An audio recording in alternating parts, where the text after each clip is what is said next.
सप्तशृंगी गडावर देवदर्शनासाठी जात असताना कार दरीत कोसळून 5 जणांचा मृत्यू झाल्याची भीती व्यक्त करण्यात येत आहे. गडावरील घाट रस्त्यावर संरक्षण कठडा तोडून इनोव्हा कार सुमारे 1200 फूट खोल दरीत कोसळली आहे. नाशिक जिल्ह्यातील सप्तशृंगी देवी गडाच्या घाटात हा अपघात घडला आहे. कारवरील चालकाचे नियंत्रण सुटल्याने कार थेट दरीत कोसळली. कारमध्ये 7 प्रवासी होते. अपघाताची माहिती मिळताच स्थानिक नागरिक आणि आपत्ती व्यवस्थापन पथकाने तातडीने मदत कार्य सुरू केले आहे. दरीची प्रचंड खोली आणि दुर्गम भागामुळे मदत कार्यात अडचणी निर्माण होत आहेत.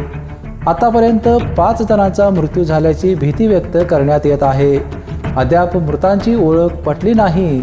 मात्र कारमधील भाविक पिंपळगाव चिंचखेड येथील असल्याचे समजते आहे.